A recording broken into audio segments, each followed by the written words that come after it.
These are solutions to exam 1 from Melham's Math 110C, 5 p.m. section.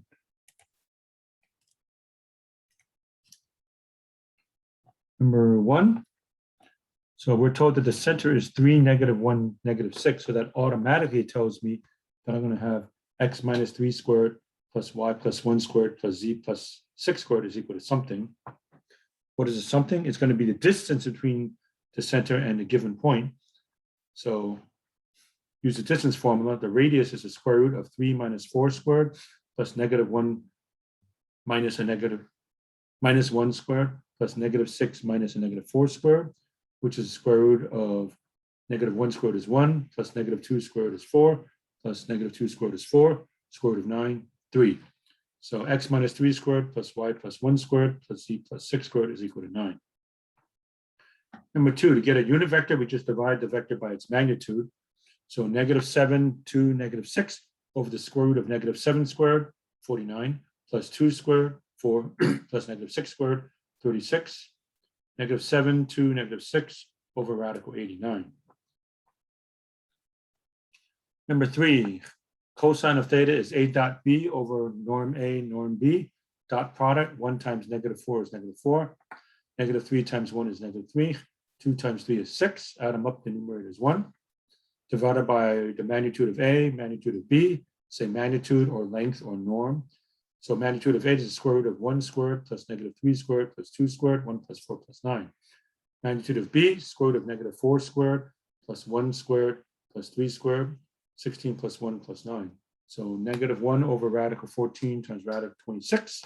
That is inverse cosine of -1 over radical 364. Punch in your calculator, 93 degrees. Number 4, first get a unit vector. So -7, -3, 6 over the square root of -7 squared plus -3 squared plus 6 squared, 49 plus 9 plus 36, radical 94. So cosine of alpha is -7 over radical 94. Cosine of beta is -3 over radical 94. Cosine gamma is 6 over radical 94. Hit inverse cosine on your machine, and you get 136 degrees for alpha, 108 degrees for beta, and 52 degrees for gamma. 5, scalar projection of B onto A. A is 420, B is -1, 1, 1. So comp sub A, B, the scalar projection of B onto A is A dot B over norm A. A dot B is 4 times -1 is -4, plus 2 times 1 is 2, plus 0 times 1 is 0. Numerator is -2. Denominator magnitude of A, square root of 4 squared is 16, plus 2 squared is 4, plus nothing squared is nothing. -2 over radical 20, -2 over 2 radical 5, -1 over radical 5. Vector projection, proj of B onto A, just take the answer that you got here and multiply it by a unit vector in the direction of A. So take the answer -1 over radical 5 and multiply it by 420 over radical 20. Got the negative there, so these should all be negatives, sorry.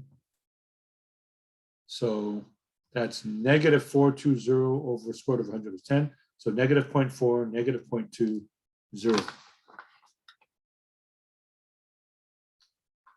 Number 6, form the vector PQ, 1, 1, 1. Form the vector PR, 5, 3, 7. Find a cross product, IJK, 1, 1, 1, 5, 3, 7. So the I component is 7 minus 3. J component is the opposite of 7 minus 5. K component is 3 minus 5. So 4, -2, -2. So the area of the triangle is 1/2 the magnitude of 4, -2, -2. The magnitude of the cross product gives the area of the parallelogram. Since we want a triangle, and it's half of that. So 1/2 of the square root of 4 squared, 16, plus -2 squared, 4, plus -2 squared, 4. That's 1/2 of radical 24, which is 1/2 of 2 radical 6. So final answer is radical 6. Number 7, going from 2, -1, 3 to 4, 2, -4. Direction vector is delta x, delta y, delta z, which is 4 minus 2 is 2. 2 minus a minus 1 is 3. -4 minus 3 is -7. So x is 2 plus 2t. Y is -1 plus 3t. Z is 3 minus 7t. Solve them all for t, a little bit of algebra. t is x minus 2 over 2 equals y plus 1 over 3 equals z minus 3 over negative 7. Number 8, normal vector is negative 1, 3, 2. That automatically tells me the coefficients of x, y, and z are negative 1, 3, 2. So negative x plus 3y plus 2z equals k. And then to find k, I just plug into 2, negative 4, and 1. So put a 2 here, negative 4 here, 1 here. That gives me negative 2 minus 12 plus 2 is k. And so 2's cancel out, k is negative 12. So negative x plus 3y plus 2z equals negative 12. Number 9, the direction vector is negative 6, 9, negative 3.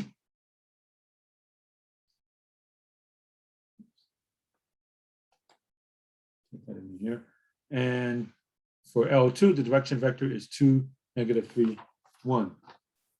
So L1, the vector is negative 6, 9, negative 3. L2, the vector is 2, negative 3, 1. They are scalar multiples of each other. If I multiply this vector by 3, I get this. Okay. So we would ordinarily conclude that these two lines are parallel, but I do have to check whether they intersect. Okay, so they have same direction vectors, but they might actually be the same. So I have to see if I have a consistent equation. And the way to do that is to take, let's say, the z equation. So the z equation, negative 3t has to equal s. So negative 3t equals s, or s equals negative 3t. And then I plug into the x equation. So the x equation, negative 6t is equal to 1 plus 2s. So negative 6t equals 1 plus 2 times negative 3t. Negative 6t plus 1 equals negative 6t. Oh, that can't happen, right? How can something equal to 1 more than itself? Right, so we have an inconsistent set of equations. So that means they're non-intersecting. They're non-intersecting, but their direction vectors are scalar multiples of each other. Therefore, the two lines are parallel. All right, number 10, z squared equals x squared minus y squared. Plug in x equals 0. That means z squared equals negative y squared, or y squared plus z squared equals 0. The only way that can happen is the origin, 0, 0. Plug in y equals 0. I have z squared equals x squared. Z is plus or minus x. A couple of lines. And if I plug in z equals 0, I have 0 equals x squared minus y squared, or x squared equals y squared. Again, y is plus or minus x. And you have two lines that go through the origin, slope of 1 and negative 1.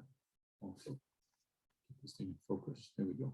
All right, so that was exam 1 solutions for Calc 3, Math 110C, 5 o'clock class.